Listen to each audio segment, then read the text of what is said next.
What's up, guys? Today we're going to take a quick look at Wildcats Compendium 1. This is a collection of various image titles, which we'll go over, but Wildcats, you'll remember, was Jim Lee's first title under the new image imprint back in 1992, but probably one of my favorite titles from those various creators and artists back in the day. With the Compendium 1, you get issues 0 to 20, with the exception of 14, Wildcat Special, the Trilogy, and the Wildcat Sourcebook, and a few other goodies, which is a little different from Absolute Wildcats that they published just a few years back. You can see those here, but I'm really glad they kept Cyberforce issue 1 to 3 to complete the Killer Instinct crossover event. But with this book, as well as with Absolute Wildcats, you get the awesome updated colors from Alex Sinclair. So, real quick, please like and subscribe if you have not already, and hit that bell for notifications. So this is really cool. You get Alex Sinclair totally redoing issues 1 to 4. I've included the covers here for your enjoyment, but check these out. These are looking really, really nice. And I do apologize for the spotty video work I did here. Looking at these updated colors made me want to go back and look at the first issue of Wildcats, and I found that Joe Rosas was actually the first colorist on issue 1, but by the time you get to issue number 2, there's a totally different colorist, and that is Joe Chiodo. Now, if you're familiar with the Wildstorm universe, you'll know that Joe Chiodo was the colorist, the main colorist, for quite some time, probably a decade or more. Joe Rosas' work did show up briefly in the back of issue number 2 of Wildcats, but then I realized this colorist was the colorist with Jim Lee on his X-Men run. So I went back and I took a look at that, and some great stuff. Some just classic, wonderful X-Men. And you'll notice the colors are very flat. Computer color wasn't even around yet. This is early 90s. Computer colors didn't show up until around 92, 93. Thanks to Extreme Studios, Rob Liefeld, and then branching out and doing computer colors, which all the other different studios at Image did take on.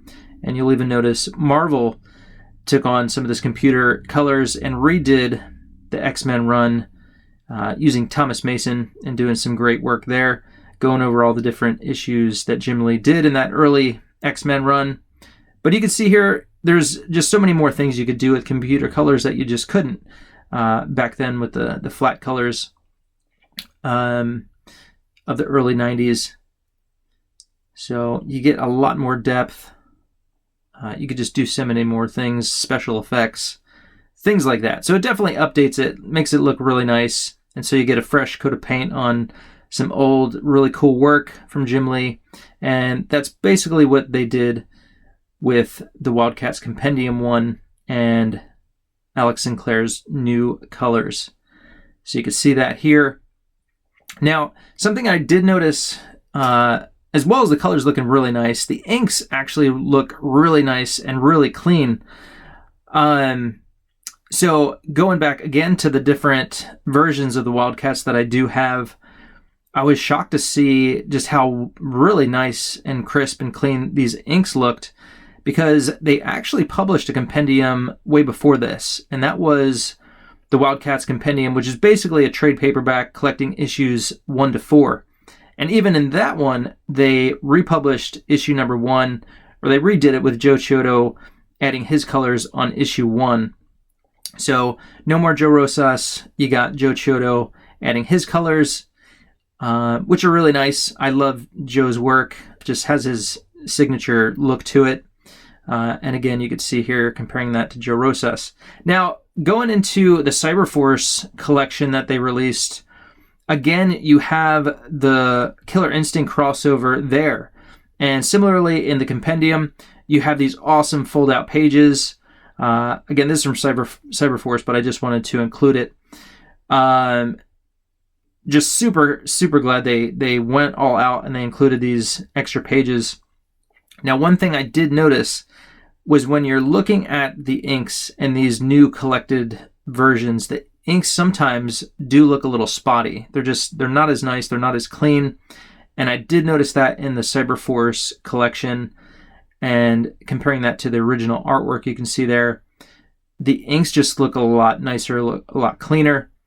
Once in a while, you get some different variations on the colors. So Wildcats number 7, the cover here, you can see it's a little bit different from what they published in the Cyberforce collection. And I'm only showing you this to say that it's kind of the same with the Wildcats Compendium one. You get some different looks. Issues 1 to 4, inks are crisp and clean, but as you get forward there, the inks do change. They're not quite as nice. They're a little spotty. So however they're doing the process of, revamping this stuff, sometimes it's not as nice. But issues 1 to 4 look beautiful, crisp and clean, and I really, really liked it. Again, comparing that to the first compendium, you can see that these inks are a little chunkier, a little thicker. They're just not as nice and clean. They're still good, but I know. I'm an artist. I look at this stuff and I'm like, I want to compare. I want to see what the difference is. And the inks are just so much cleaner and nicer and crisper in issues 1 to 4. And here you can see Alex Sinclair's colors. Just a really nice version. Again, you get the special effects. You can color, do color holds on the lines. You can do screens, all kinds of different stuff.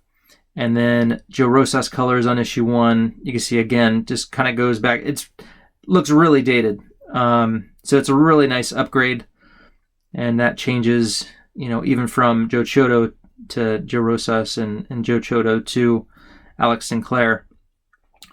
So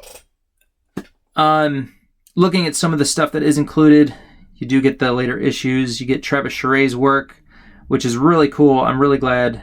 I don't own Absolute Wildcats 1, but I'm super glad that they included it in here. Some of my favorite stuff is issue 17.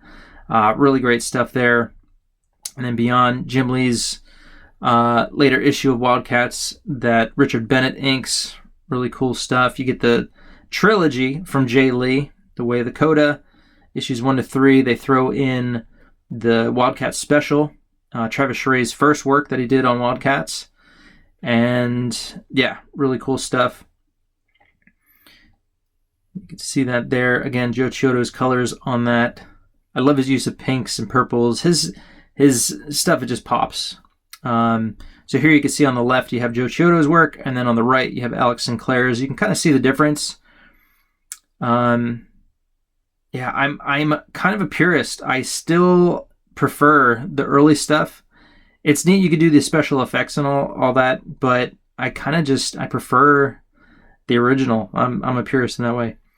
Not to say it's not cool, but there's just something about the original. I guess it's kind of like Star Wars. It's like, you don't need all the upgrades and CGI, just give me the original. But anywho, thank you guys. Hope you enjoyed this review. Some other little notes. The paper, if you compare, like let's say the Cyberforce collection, the paper is nice and glossy. It's a little thicker. This paper is a little thinner. It's matte. But it is what it is. So anyway, like, comment, subscribe. Thank you guys for hanging in there. And till next time, see y'all. Peace.